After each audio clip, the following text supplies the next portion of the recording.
Vatican News. Desde la Ciudad del Vaticano, informativo matutino. Amigos oyentes, reciban un saludo cordial de Griselda Mutual con los demás integrantes de la redacción. En este viernes 12 de enero recordamos, entre otros, a Bernardo de Corleone, religioso capuchino. Y comenzamos, como siempre, con la lectura del tuit del Papa Francisco. El encuentro con Dios y con los hermanos no puede esperar nuestra lentitud y pereza, dice el Papa. La llamada es para hoy.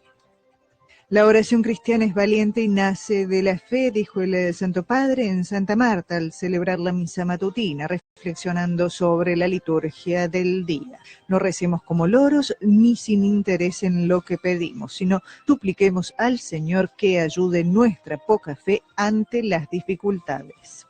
México. En Chiapas se cuentan en 5.000 los desplazados indígenas a causa del enfrentamiento por las divisiones de las tierras. Y en vísperas del viaje apostólico del Papa a Chile y Perú, nuestros micrófonos entrevistan al secretario de la Conferencia Episcopal de Chile, Monseñor Fernando Ramos Pérez, y al obispo de Iquique, quien afirma que la ciudad espera con gran ilusión la llegada del Papa Francisco. Buena sintonía. Fe en Jesús y valor para ir más allá de las dificultades como han hecho tantos santos. Es esto lo que caracteriza la oración cristiana, tal como lo subrayó el Papa en su homilía de la misa matutina celebrada en la capilla de la Casa de Santa Marta el segundo viernes de enero, inspirándose en las curaciones narradas en el Evangelio. ¿Cómo es en el Evangelio la oración de los que logran obtener del Señor lo que desean? De esta pregunta surgió la reflexión del Santo Padre de esta mañana. En el Evangelio de Marcos se relatan, tanto ayer como hoy, dos curaciones, recordó Francisco. Ayer la del leproso y hoy la del paralítico. Ambos rezan para obtener y lo hacen con fe. El leproso, subrayó el Papa, desafía incluso a Jesús con valor diciendo: «Si quieres, puedes purificarme». Y la respuesta del Señor es inmediata: «Lo quiero». Por lo tanto, todo es posible para quien cree, como enseña el Evangelio. Sempre quando ci avviciniamo al Signore per chiedere qualcosa si deve partire dalla fede e farlo nella fede. Siempre cuando nos acercamos al Señor para pedir algo, se debe partir de la fe y hacerlo en la fe. Yo tengo fe de que puedes curarme, yo creo que tú puedes hacer esto, y tener el coraje de desafiarlo, como el leproso de ayer, este hombre de hoy, este paralítico de hoy, la oración en la fe. Come questo leproso di ieri, questo uomo di oggi, questo paralitico di oggi. La preghiera nella fede. El Evangelio también nos lleva a interrogarnos acerca de nuestro modo de rezar. No lo hagamos como papagayos y sin interés en lo que pedimos, sino que, sugirió el Papa, supliquemos al Señor que nos ayude con nuestra poca fe, incluso ante las dificultades. En efecto, son tantos los episodios del Evangelio en los que acercarse al Señor es difícil para quien tiene necesidad, y esto nos sirve de ejemplo. Y recordó que el paralítico en el Evangelio de hoy incluso llega a ser calado desde el techo para que su camilla alcance al Señor que está predicando a la multitud. La voluntad hace que se encuentre una solución, subrayó el Santo Padre, hace que se vaya más allá de las dificultades. Coraggio per lottare per arrivare al Signore. Coraggio per avere fede. All'inizio, se tu vuoi puoi guarirmi, se tu vuoi, io credo. E coraggio per avvicinarmi al Signore quando ci sono delle difficoltà. Coraje para luchar a fin de llegar al Señor. Coraje para tener fe desde el inicio. Si tú quieres, puedes curarme. Si tú quieres, yo creo. Y coraje para acercarme al Señor cuando hay dificultades. Ese coraje, tantas veces se necesita paciencia y saber esperar los tiempos, pero no abandonar, ir siempre adelante. Pero si yo me acerco al Señor con fe y le digo: si tú quieres, puedes darme esta gracia, y después, pero dado que la gracia después de 3 días no ha llegado, voy a otra cosa y me olvido. Come la grazia dopo 3 giorni non è arrivata, un'altra cosa e mi dimentico. Santa Mónica, la madre de Agustín, rezó y lloró tanto por la conversión de su hijo, y logró obtenerla. El Papa Francisco la citó de entre tantos santos que han tenido gran valor en su fe. Coraje para desafiar al Señor, coraje para ponerse en juego, incluso si no se obtiene inmediatamente lo que se pide, porque en la oración se juega de modo fuerte, y si la oración no es valerosa, no es cristiana. La preghiera cristiana nasce dalla fede in Gesù e va sempre con la fede oltre le difficoltà. La oración cristiana nace de la fe en Jesús y va siempre con la fe más allá de las dificultades. Una frase para llevarla hoy en nuestro corazón nos ayudará. De nuestro padre Abraham, a quien se le prometió en la herencia, es decir, tener un hijo a los 100 años. Dice el apóstol Pablo, crean, y con esto fue justificado. La fe, y se puso en camino. Fe y hacer de todo para llegar a aquella gracia que estoy pidiendo. El Señor nos ha dicho, pidan y les será dado. Tomemos también esta palabra y tengamos confianza, pero siempre con fe y poniéndose en juego. Este es el coraje que tiene la oración cristiana. Si una oración no es valerosa, no es cristiana.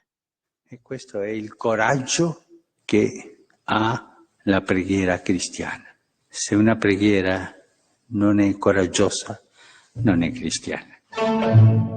María Fernanda Bernasconi, Ciudad del Vaticano. Esta mañana el Santo Padre Francisco comenzó sus actividades públicas recibiendo en audiencia al cardenal Filoni, prefecto de la Congregación para la Evangelización de los Pueblos, y en audiencias sucesivas recibió al presidente de la región Lazio, Nicola Zingaretti, y a la intendente de Roma, Virginia Raggi. Casi 5.000 desplazados, hombres, mujeres y muchos niños pertenecientes a la comunidad indígena de Chiapas, México, tuvieron que abandonar sus hogares para salvar sus vidas amenazados por los grupos armados a causa de los conflictos por la división de las tierras. Empujados por el miedo a ser asesinados, emprendieron un viaje forzado cruzando las zonas de los bosques donde las bajas temperaturas durante la noche pueden ser letales para la mayoría. La situación empeora cada día en la región chapaneca, una de las más pobres de México, entre los municipios de Chalchihuitán y Chenaló. La Iglesia en México ha mostrado desde el inicio su total apoyo a la comunidad afectada y el padre Marcelo Pérez, un sacerdote indígena, es la voz de estos sin voz y sin derechos. Es muy preocupante lo que le pasa a México y todo esto, la violencia es generado por la gran corrupción de las autoridades. O sea, la raíz de todo es la corrupción. Y cuando hay un pueblo, hay un sector, hay una persona quien esté haciendo ver esta corrupción de las autoridades, empiezan las amenazas, empiezan la persecución, empiezan las muertes. Y sin embargo, vemos que la fuerza está en el pueblo. Para caminar siempre es junto con el pueblo. Si solamente una persona empieza a luchar, inmediatamente lo eliminan. Esta violencia institucionalizada no se puede resolver con otra violencia. Nuestra opción siempre ha sido una lucha pacífica. En el norte de Chile, en medio del desierto, se encuentra la ciudad de Iquique, con unos 330.000 habitantes. Allí el Papa Francisco ha puesto su mirada para la visita que realizará del 15 al 22 de enero próximo a Chile y Perú. Nuestra compañera del programa portugués, María Dulce Araújo Ebora, entrevistó a Monseñor Guillermo Vera Soto, obispo de la ciudad de Iquique, la última etapa del Papa Francisco en Chile. Escuchemos. Iquique es una zona desértica, es considerado una de las regiones más duras pero más ricas de Chile. ¿Qué situación socio-eclesial, económica va a encontrar el Papa y cuáles son las vuestras expectativas en relación a esta visita? Mire, Iquique es una ciudad que en el último tiempo ha crecido enormemente en cuanto a su número de habitantes. Desde hace unos años atrás tenemos migrantes que han llegado y que se han quedado en nuestra ciudad. Hace ya unos 25 años atrás una corriente fuerte migratoria desde Perú, que es una comunidad que ya está asentada en nuestra ciudad. En los últimos años son muchos los que van llegando desde las ciudades de países vecinos. A diario son muchos los que llegan de Bolivia, también los que han ido llegando de Colombia, de Ecuador, hoy día de Venezuela, de Cuba, de Haití. Es una comunidad muy cosmopolita y lo ha sido desde el principio. Si ahora bien es cierto, es una migración de los países vecinos, pero en los inicios de esta ciudad fueron los chinos los que llegaron, más tarde fueron los croatas, españoles, italianos, ingleses que llegaron en el tiempo de las salitreras a trabajar esta ciudad. Y hoy día, junto a esta corriente migratoria de los países vecinos, por ser una ciudad que también tiene una zona franca, hay muchos personas que son de Corea, de Pakistán, de la India, que van trabajando en el comercio. Es una ciudad muy cosmopolita, una ciudad como distinto al resto del país. Nosotros acá en la ciudad tenemos alguna mezquita, tenemos algún templo hindú, tenemos una mezcla así de culturas en una población no tan grande, ya le digo, somos 300.000 habitantes.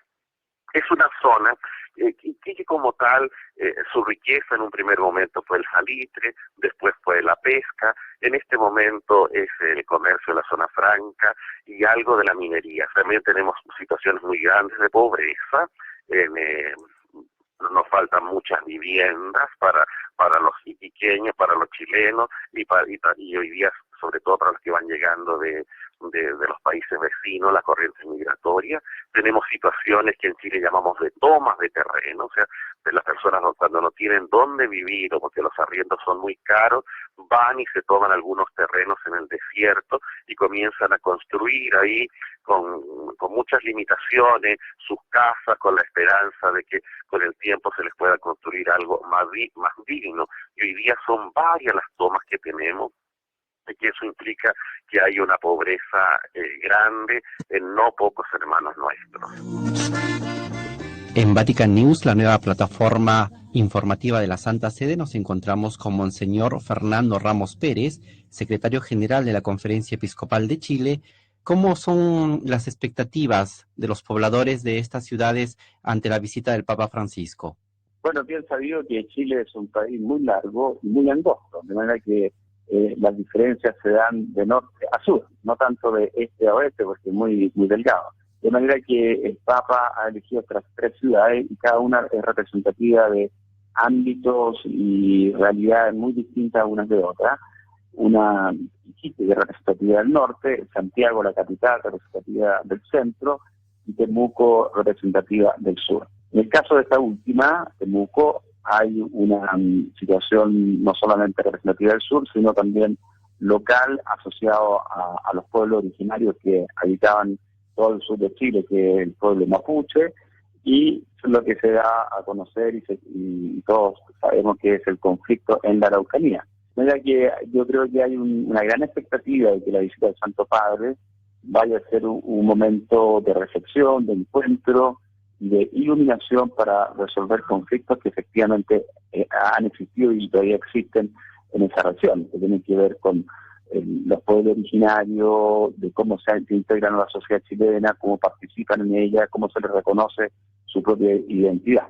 Entonces, yo diría, ahí hay una gran expectativa. Por otro lado, en el norte, en la zona de Iquique, hay 2 grandes características que hacen de esa zona particularmente interesante. Una es la gran devoción que hay a la Virgen del Carmen, un santuario que se encuentra a muy pocos kilómetros de la ciudad de Iquique, y que en la gran misa que se va a celebrar allá se va a bajar la imagen de la Virgen, y la religiosidad y la expresión de piedad popular que transmite y se expresa básicamente a través de baile y música religiosa. Y por otra parte, es una zona que tiene un gran movimiento de flujo migratorio de países vecinos y de otros países de América Latina, en que también de una otra forma se va a recoger esa realidad. Una parte importante de la gente que actualmente vive en Iquique no han nacido en Iquique, de manera que lo migratorio es una identidad también que pertenece a ese lugar. Hoy es viernes 12 de enero.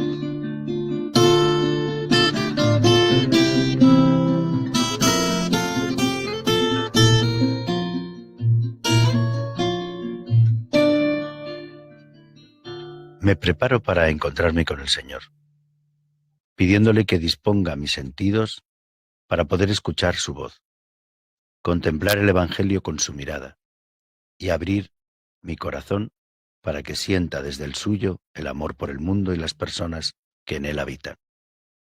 Ayúdame, Señor, a lanzar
la lectura de hoy es del Evangelio de Marcos. Cuando a los pocos días volvió Jesús a Cafarnaúm, se supo que estaba en casa. Acudieron tantos que no quedaba sitio ni a la puerta. Él les proponía la palabra. Llegaron 4 llevando un paralítico, y como no podían meterlo por el gentío, levantaron unas tejas encima de donde estaba Jesús, abrieron un boquete y descolgaron la camilla con el paralítico. Viendo Jesús la fe que tenían, le dijo al paralítico: «Hijo, tus pecados quedan perdonados». Unos letrados que estaban allí sentados pensaban para sus adentros: «¿Por qué habla este así? Blasfema.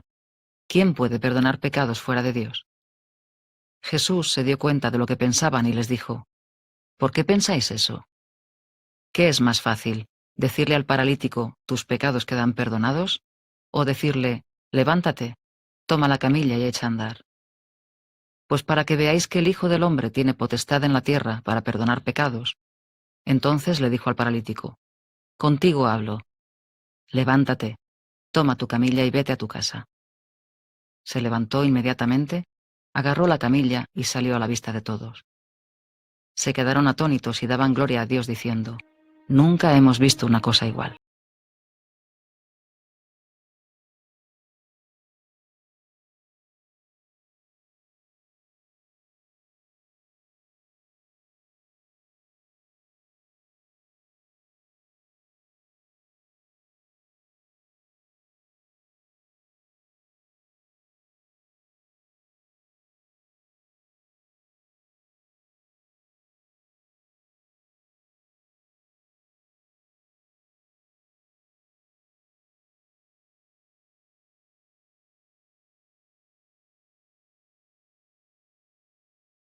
fe compartida todo lo puede. Cuando vivo sabiendo que si me acerco a Dios, siempre me va a acoger y escuchar. Cuando vivo mi fe sin miedo al juicio de los demás, porque mi confianza en Dios es más fuerte. Cuando me apoyo en la fe de otros que llevan mi camilla. Cuando le dejo espacio para acercarse a mí. En todos esos momentos, la fe me ayuda a vivir la vida desde la confianza plena en Él. Le pido hoy que aumente mi fe en Él.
Los letrados se sorprenden cuando descubren que Jesús se manifiesta como un Dios misericordioso.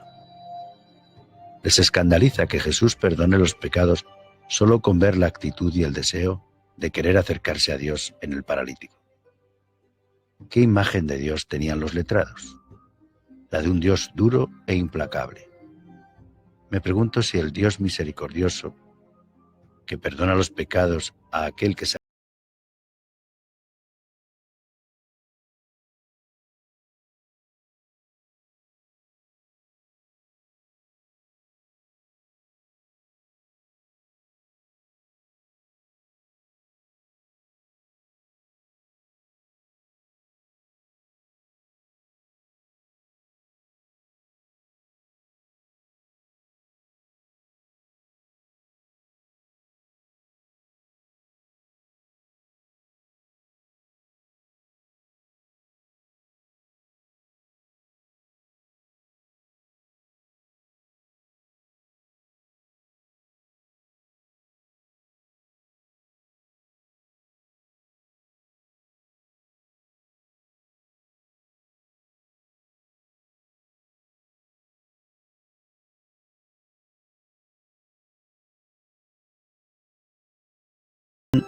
cambia la vida del paralítico.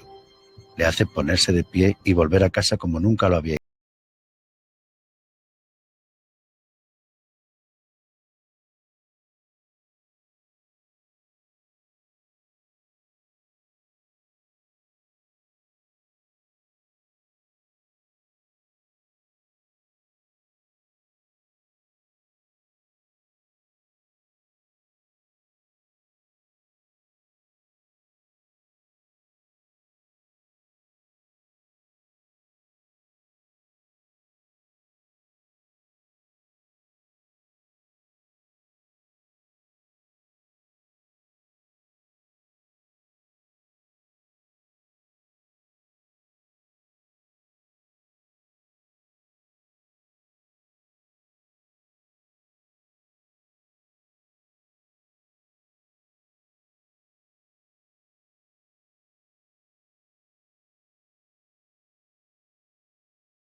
Con el deseo de que el Señor me ponga en pie, me haga sentirme siempre acompañado por Él y enviado a ser rostro de su misericordia en el mundo, vuelvo a escuchar el Evangelio.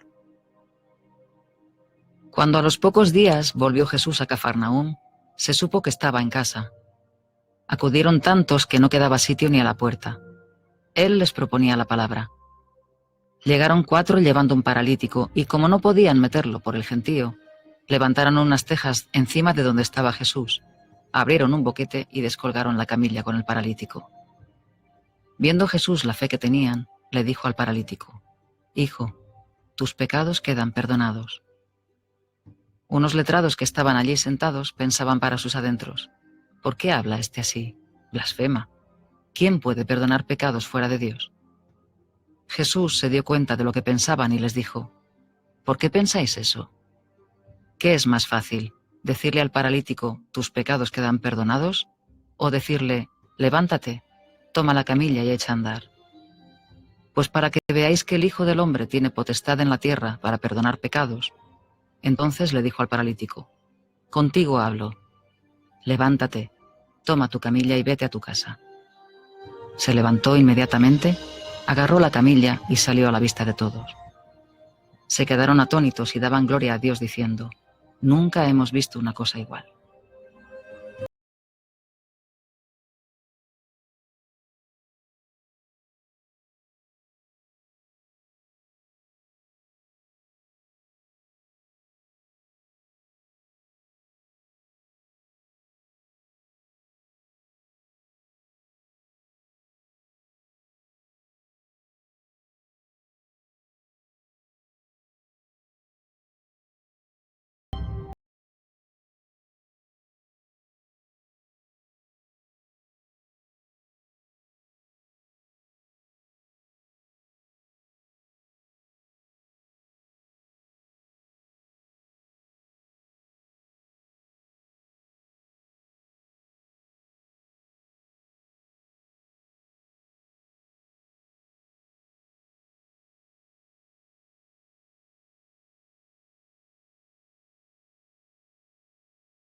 Me ir a ti, para que con tus santos te alabe, por los siglos de los siglos.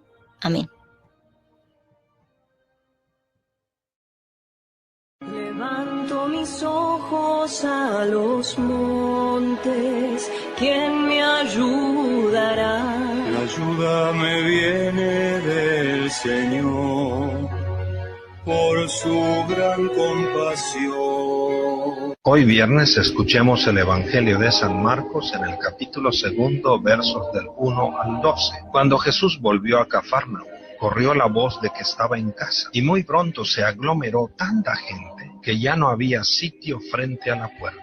Mientras él enseñaba su doctrina, le quisieron presentar a un paralítico que iban cargando entre 4, pero como no podían acercarse a Jesús por la cantidad de gente, quitaron parte del techo encima de donde estaba Jesús y por el agujero bajaron al enfermo en una camilla. Viendo Jesús la fe de aquellos hombres, le dijo al paralítico: «Hijo, tus pecados te quedan perdonados». Algunos escribas que estaban allí sentados comenzaron a pensar: ¿por qué habla este así? Eso es una blasfemia. ¿Quién puede perdonar los pecados sino solo Dios? Conociendo Jesús lo que estaban pensando, les dijo: ¿por qué piensan así? ¿Qué es más fácil decirle al paralítico: tus pecados te son perdonados, o decirle: levántate, recoge tu camilla y vete a tu casa? Pues para que sepan que el Hijo del Hombre tiene poder en la tierra para perdonar los pecados, le dijo al paralítico: yo te lo mando, levántate, recoge tu camilla y vete a tu casa. El hombre se levantó inmediatamente, recogió su camilla y salió de ahí a la vista de todos, que se quedaron atónitos y daban gloria a Dios diciendo: Nunca habíamos visto cosa igual. Palabra del Señor. No cabe duda que Jesús es aquel que nos vuelve a la vida y que a cada uno de nosotros también nos quiere decir: levántate, recoge tu camilla y vete a tu casa. Es decir, que levantemos realmente nuestros corazones, una vida nueva, y que le demos vida nueva a nuestra familia. Vete a tu casa. Es decir,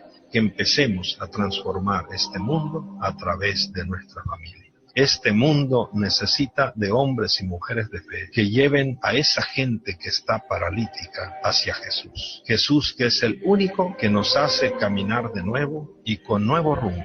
Hombres y mujeres que no desistan ni se desanimen por nada. Ojalá y que Jesús se alegre también por nuestra fe al vernos cargar las debilidades de nuestros hermanos. Mis queridos hermanos, que escuchemos hoy también: yo te lo mando. Levántate, recoge tu camilla y vete a tu casa. Un abrazo. Bienaventurados los misericordiosos, porque ellos alcanzarán misericordia.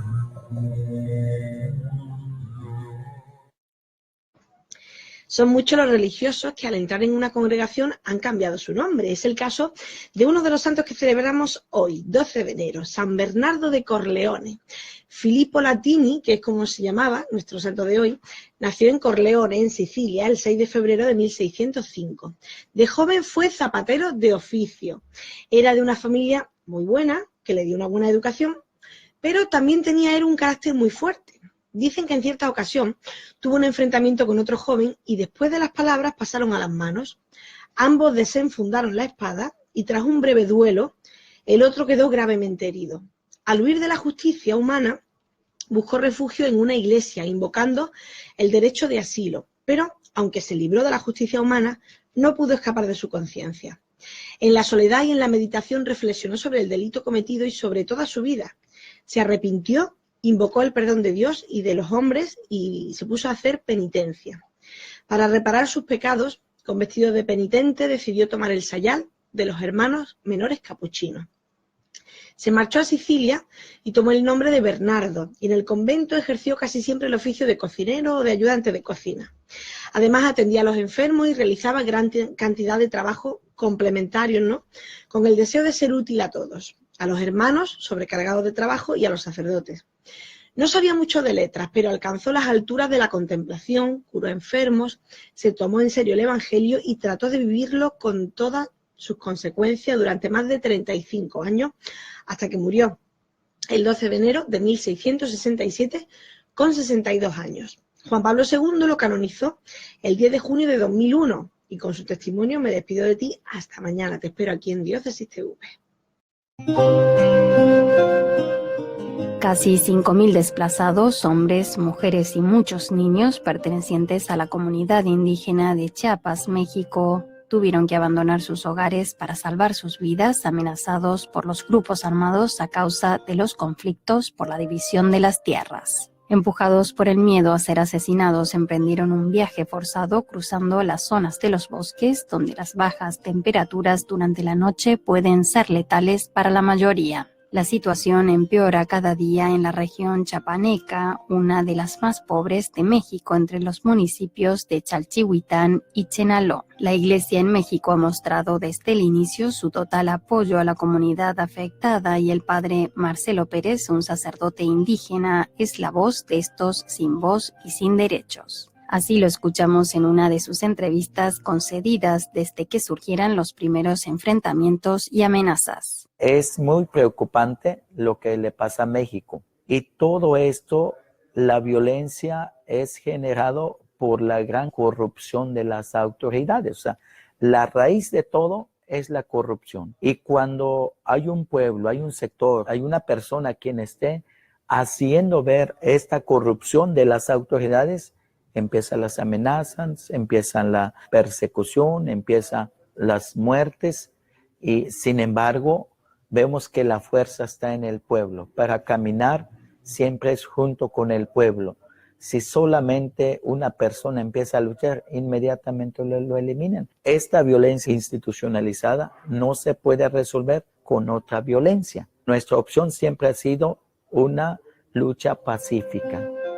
Son pobres víctimas de un conflicto por una división de fronteras querida por las autoridades locales que ha revivido la violencia en esta humilde comunidad. Las extremas condiciones de pobreza ya se han cobrado las primeras víctimas mortales, 10 muertos de hambre y frío en los días que precedieron a la Navidad, entre ellos 4 niños y un recién nacido, debido a disputas en cuanto a los acuerdos fronterizos surgidos en 1973 tras la inadecuada intervención de la Secretaría para la Reforma Agraria. Los grupos armados crearon un clima de terror en la comunidad de Chalchihuitán, causando el desplazamiento forzado de personas que se encuentran en un estado precario, como explican desde la diócesis de San Cristóbal de las Casas. Según han informado fuentes locales, casi 4.000 personas han regresado a Chalchihuitán, aunque otras 1.160 permanecen en los bosques por temor a sufrir la violencia. Asimismo, el padre Marcelo ha explicado que continúan los disparos y algunas de las carreteras principales siguen bloqueadas. Hablamos de casas y campos saqueados y devastados. Se teme que este conflicto armado tenga consecuencias muy graves 20 años después de la masacre de Acteal, cuando 45 personas, todas pertenecientes al grupo pacifista Las Abejas, fueron asesinadas en la iglesia parroquial de las montañas de Chiapas, en la región conocida como Los Altos. Un grupo paramilitar mató a los fieles reunidos en oración en la iglesia. Todos eran nativos de la etnia Tzotzil. Con la esperanza de poder evitar una nueva tragedia de tal magnitud, se espera ayuda humanitaria en la región y sobre todo que el gobierno establezca las reglas para una coexistencia pacífica entre las comunidades enfrentadas. Una lucha donde pueda haber opciones distintas de la violencia.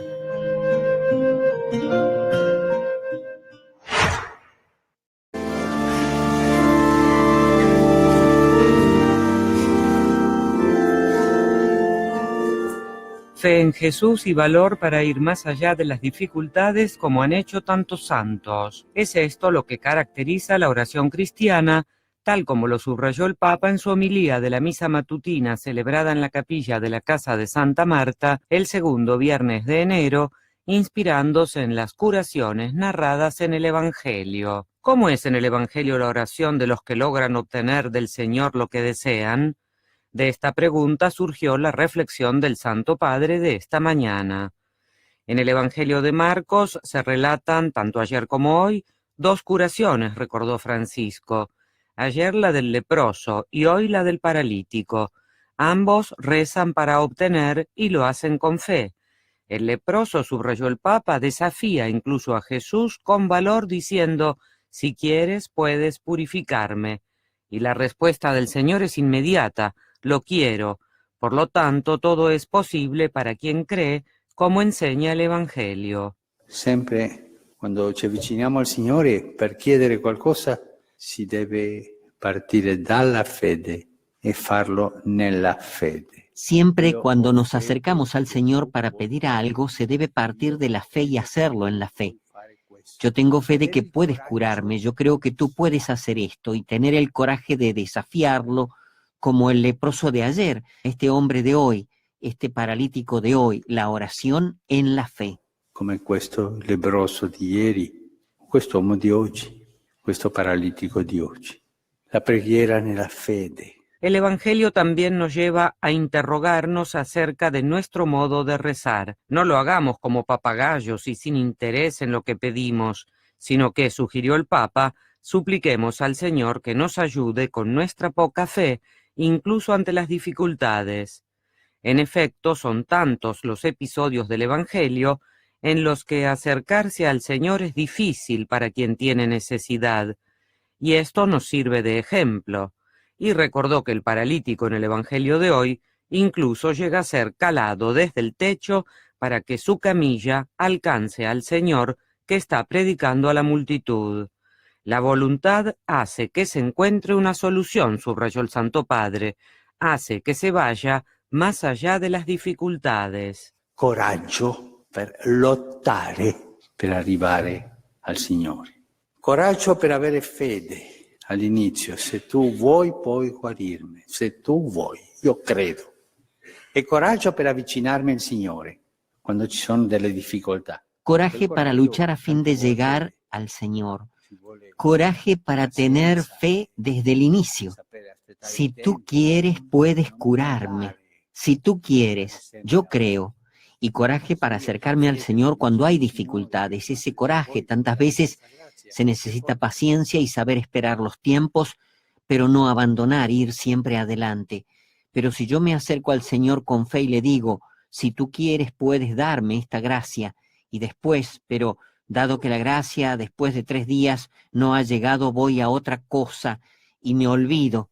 Come la grazia dopo 3 giorni non è arrivata, un'altra cosa e mi dimentico. Santa Mónica, la madre de Agustín, rezó y lloró tanto por la conversión de su hijo, y logró obtenerla. El Papa Francisco la citó de entre tantos santos que han tenido gran valor en su fe. Coraje para desafiar al Señor, coraje para ponerse en juego, incluso si no se obtiene inmediatamente lo que se pide, porque en la oración se juega de modo fuerte, y si la oración no es valerosa, no es cristiana. La preghiera cristiana nasce dalla fede in Gesù e va sempre con la fede oltre le difficoltà. La oración cristiana nace de la fe en Jesús y va siempre con la fe más allá de las dificultades. Una frase para llevarla hoy en nuestro corazón nos ayudará. De nuestro padre Abraham, a quien se le prometió la herencia, es decir, tener un hijo a los 100 años. Dice el apóstol Pablo, crean, y con esto fue justificado. La fe, y se puso en camino. Fe y hacer de todo para llegar a aquella gracia que estoy pidiendo. El Señor nos ha dicho, pidan y les será dado.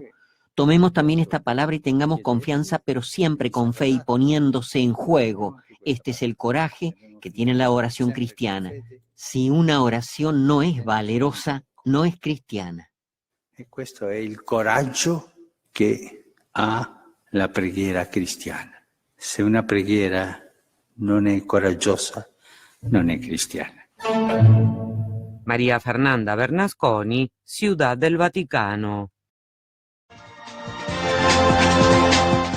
Termina así nuestro informativo en lengua española. Gracias una vez más por haber estado con nosotros. Alabado sea Jesucristo.